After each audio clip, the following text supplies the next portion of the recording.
Coming up on International Trade Focus, we shall take a look at the impact of mobile money interoperability on the operations of SMEs in Ghana. We shall also bring you highlights of the Continental Mobile Interoperability Symposium.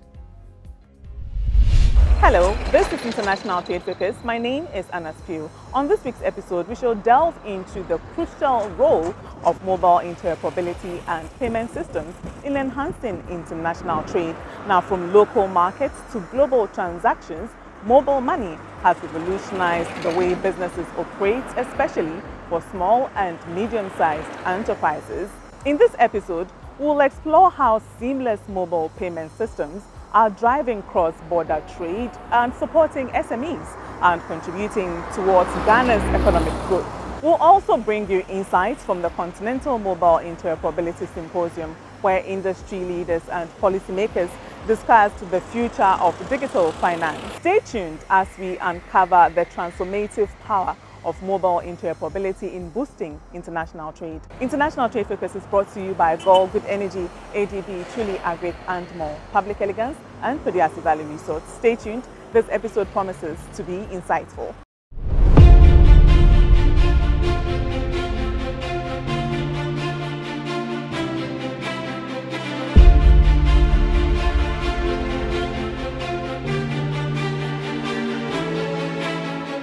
To discuss the future of mobile interoperability and its impact on international trade, industry leaders and policymakers gathered at the Continental Mobile Interoperability Symposium organized by the Africa Prosperity Network. We are at the Continental Mobile Interoperability Symposium organized by the Africa Prosperity Network. Now, this event brings together leaders to discuss how mobile payments can boost trade across Africa. Vice President Dr. Mahamudu Bawumia highlighted that mobile money interoperability has significantly improved financial inclusion in Ghana. He called for greater collaboration among central banks in Africa and emphasized the need for political will. He also underscored the benefits of establishing a continental mobile money interoperability system to enhance trade across the continent. For many years since independence, many African countries have struggled with the issue of banking the unbanked. You tend to have about 30 to 40% of our populations traditionally which were banked, with a large proportion of the population unbanked. And so with the introduction of mobile money and mobile money interoperability within our domestic payment systems, you have seen access to financial inclusion increasing very significantly. Ghana's example is one that we should learn from in the continent, because when in 2018 we decided to introduce mobile money interoperability, it was the first of its kind on the continent, because we were doing mobile money interoperability not only within amongst the telcos, but we're looking at interoperability between the telcos and the banks.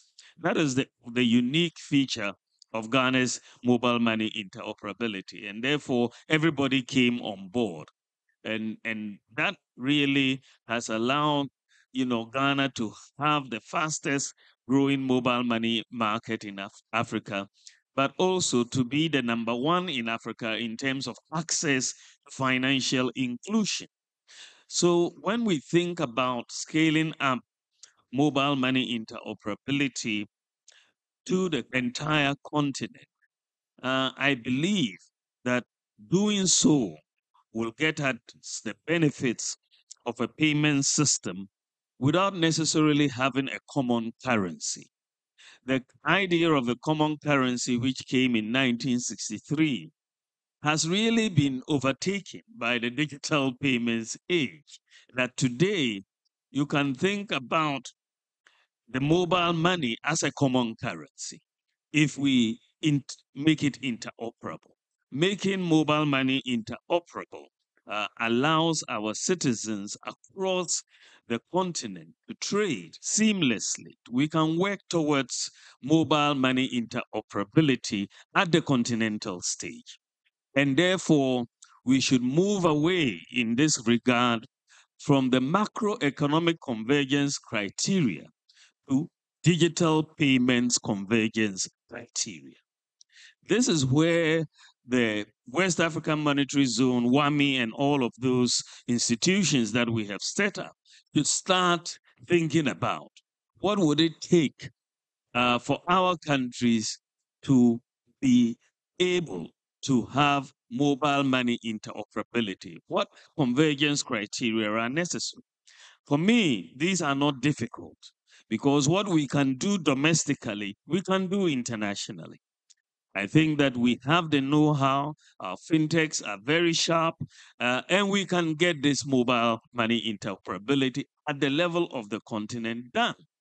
But we should not wait for everybody to be ready before we proceed with mobile money interoperability at the continental level. That would be a mistake. It has to be done incrementally. If Ghana and Nigeria, for example, decide to have mobile money interoperability between Ghana and Nigeria, we should go ahead and start it. We don't need to wait for the whole of the continent. If Cote d'Ivoire joins, fine. If we can incrementally do it, and we shouldn't wait for everybody else to do it. So I think that we need cooperation amongst the central banks. We need a cooperation amongst the telcos. But most importantly also, we need the political will. Minister for Communications and Digitalization, Eslowusu Ekufo, discussed government's initiatives to enhance mobile payment systems and promote financial inclusion, which are crucial for trade expansion. Over the years, advancing mobile money interoperability and promoting seamless roaming on our continent has been our core desire. We recognize that achieving interoperability is not just about technological and infrastructural integration, but it's about creating an ecosystem where financial transactions can be conducted seamlessly across borders, thereby facilitating trade and economic activities to support the growth of small and medium-sized enterprises, which are the backbone of African economies. The Ministry of Communications and Digitalizations remains poised to emphasize the government's commitment on the development of reliable and cost-effective world-class communication services and the infrastructure, driven by appropriate technological innovations to enhance the promotion of economic competitiveness in a knowledge-based environment. We've spearheaded several initiatives, partnered with telecoms networks and electronic money issuers to develop frameworks that enable this course. The implementation of common standards and protocols to ensure that users can transact seamlessly regardless of their service provider is a key activity that was undertaken. We've also been actively involved in regional fora and collaborations aimed at harmonizing regulatory policies to support interoperability. Common example is the current implementation of bilateral roaming between Ghana and Cote d'Ivoire. It's been ongoing for over a year. Talks are also far advanced with Togo, Benin, and Nigeria as well. Mobile money is one of the most effective ways of transacting businesses, especially amongst B2B and micro, small, and medium-sized enterprises. We all know that to trade seamlessly using mobile money across Africa and ensure financial inclusion, digital inclusion, and mobile network connectivity are non-negotiable. A number of studies show that availability and use of digital technologies are linked to economic growth, innovation, job creation, and inclusion at both the national and regional levels. Sub-Saharan Africa, however, still faces significant challenges in digital development. AfCFTA's digital trade protocol has already laid a strong foundation by promoting digital trade and e-commerce across the continent.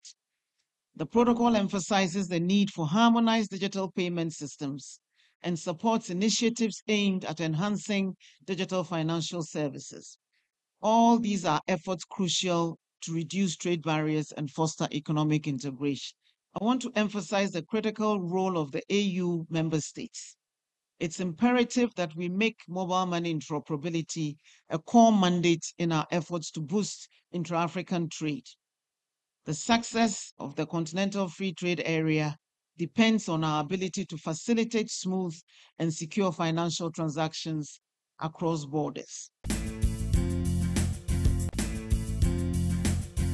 A panel of experts discussed the need for collaboration between different mobile money platforms to ensure seamless cross-border transactions. They highlighted the importance of the portability of identity, exchange, redress, and liquidity. The discussion underscored the need to move away from using the US dollar as a central exchange mechanism, instead promoting local currency transactions to facilitate trade within Africa.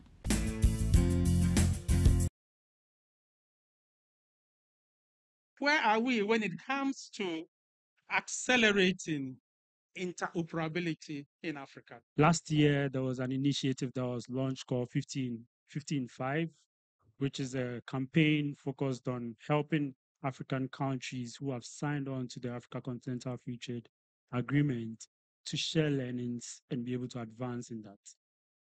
Today in Ghana, we can confidently boast of being far ahead of other countries. But the reason why the AFCFTA will be slowed down is because the derivative activities of making sure policy and platform is ready is not uniform across all the countries who are supposed to participate in this. And that creates a disparity right from day one. So a trader in Togo and a trader in Ghana are barely trading as much as they could because they are limited by how fast they can move CD to CFA and how much they lose in the process. So I won't say, if I had to rate our level of readiness as a continent or even as a regional bloc ECOWAS, we have barely scratched the surface. We are not even 10% interoperable to be able to trade. Starts out really with the portability of identity. So can we take a trader in Togo and know who he is? Or if he crosses the border, do we know who he is? There's the portability of exchange. So what's the mechanism by which a trader in Togo can exchange with a trader in Ghana? There is the portability of redress, which is when there is a problem, how do you solve it? If the guy is speaking French and you're speaking English or Twi or Akan, and you need to solve the problem. And lastly, there's a portability of liquidity, which is how fast does money move when you have transactions which require you to, so you're right at the border and you have your cloth and that person wants to buy it, how quickly can the money move from one border to the other? Underlying the challenge of where we are today, I think, is that we cannot use the US dollar as a means of exchange. And any systems which fundamentally try to address dollar as the point of exchange across Africa doesn't advance us. We need new mechanisms which allow Africans to exchange value with other Africans in local currency. So I think there's been significant progress made. Bridge as an organization has worked with multiple telcos and multiple regulators, I think right now in 5 African countries, to pilot a scheme where we can do transactions in local currency, purely in local currency, not change up to the dollar and change back down. But I think there are also additional problems to be solved around portability of identity, portability of liquidity, and the portability of redress. But Maxwell of Bank of Ghana says that even with the solutions that we have at the moment, the dollar still sits at the center. How do we manage that? Very happy to announce that I think that barrier has been overcome. Today, it's possible to sit in Rwanda and send money to Nigeria. via the MTN network. This pilot was begun in September last year and is running live across several of the MTN mobile money networks. And this is possible because Bridge, as an organization working with a few of the regional central banks, has built a mechanism to exchange local value. So purely local currency. We are not taking the money up to USD or downwards. The problem with having, and I really agree with what Maxwell said, because the problem with doing that is that we're trading with a mechanism of exchange which none of us have. So I don't have dollars. Nigeria doesn't have dollars. Kenya doesn't have. Egypt doesn't have. South Africa doesn't have. We're all in the same WhatsApp group um, and fighting the same problems. So with different country codes. So the mechanism for today's resolution, which is build a system which requires US dollars at the center of it, I think is fundamentally flawed and will not work. Yofi, one of your main tasks as CEO of the Investment Promotion Council is foreign direct investments. But the argument holds that if Africa should trade a lot more among itself within the continent, we would have little use of foreign direct investments. Where do you sit in terms of accelerating this process? I'm not sure that your last premise is right because global economic history will tell us that no country has ever developed, no matter what resources you have, on their own. It's the crossing of borders, the enabling of partnerships that has built economies, whether it's America, whether it's China, whether it's India. But Africa is at a point in history where its importance can never be emphasized. Why? Because we have the youngest population. But let me just take a step back. Because today, I mean, something just occurred to me as we've been speaking and with all the highfalutin technology and all that. And it arose out of a conversation I just had with my daughter on mobile phone. And she asked where I was. And I said, oh, I'm in this conference. We're having a conversation about this, that. And she just put a few emojis of laughter. And I said, what's funny about it? And and I said, well, I think we're onto something good. And she made a note, she typed a long thing. When I read it, I just said, whoa, what is it? She asked me, so is there anybody from Generation Alpha in your audience? And I said, well, Generation Alpha, what do you mean? Because we always talk of Gen Z, millennial. Gen Z is passé. Today, Generation Alpha, those born after 2010, are the largest generation in the world, over 2 billion. They are also known as the technology-enabled generation. Yes, yeah. And she said, that is a challenge to whatever you're doing today because you probably haven't thought about them and how they will think, the way they will trade, the way they do business, the way they engaged has not even yet been conceptualized.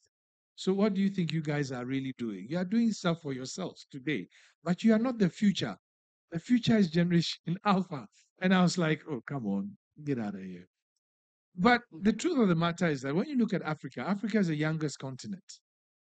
And so for some reason, what you're saying may hold true. But of course, I mean, we've always had resources. Africa is the richest in terms of mineral resources, not less than 40% of the world's remaining mineral resources. But guess what? We significantly also hold a chunk of the transition minerals that are required in the world today.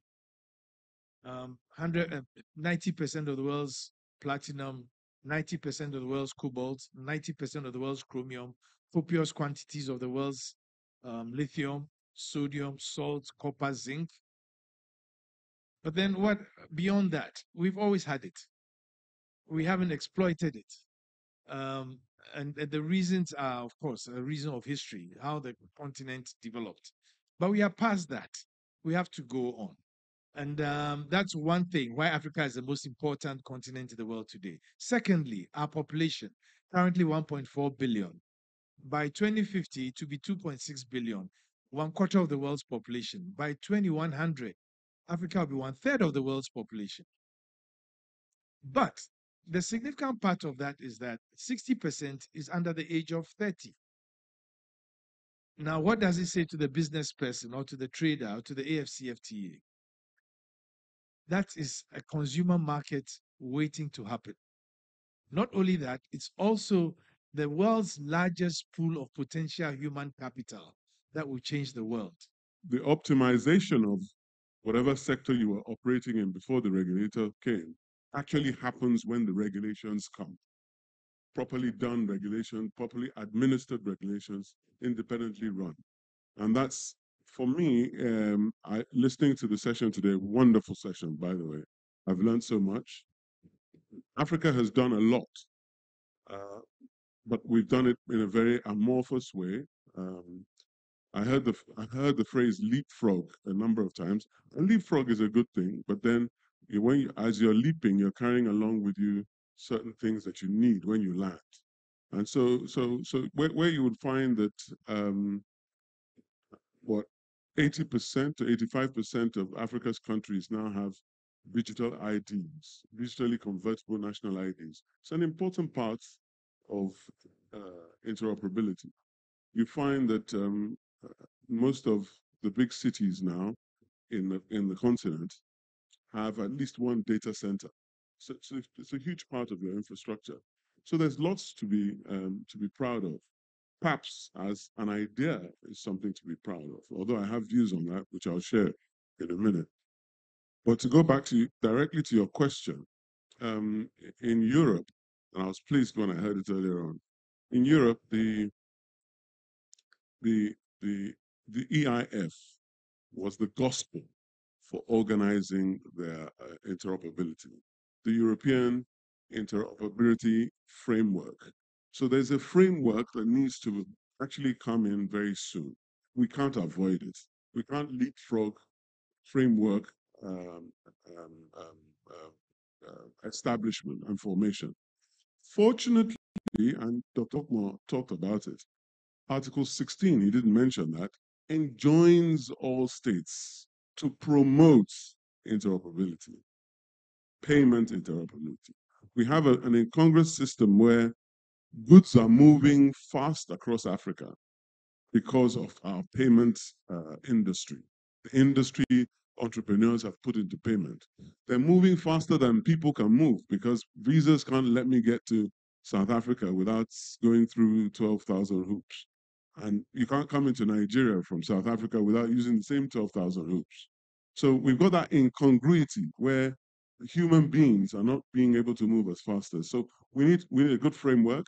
We have one in the digital trade protocol. But as we heard today, it's not finished. So again, we're already ahead of the regulator. So those of you in the business, I hope you enjoy the money you're making now. The regulator is coming. Thank you. Thank you very much. You want to add something? I wanted to talk about what we can do to scale up. Please go ahead. All right. And I think PAPS, let me talk about PAPS. And I talk about it with a lot of pride in the idea of some universal Pan-African payment. Many people had been knocking around that idea for a while. They can't claim to be the first. But as good as it is, and as now it's taken issued 70 million cards and is received in 48 countries in Africa. Why don't we find them? There are more companies like that. You know, InterSwitch are not paying me for this advert, by the way. But there are other companies that we can use to scale up. To scale up is to cover rapidly. And to cover rapidly is not to leave central initiative in the hands of one organization. So PAPS needs to take on competition. And that wraps up our coverage of the Scaling Up Interoperability Symposium. Now, key takeaway, improving mobile interoperability is crucial for driving economic growth and supporting SMEs. Events like this symposium pave the way for a more connected and prosperous future. My name is Anaspio. Thanks for being a part of International Trade Focus today. International Trade Focus is brought to you by Gulf with Energy, AGB, Tuli Agric and more, Public Elegance and Kajasi Valley Resort. Bye-bye.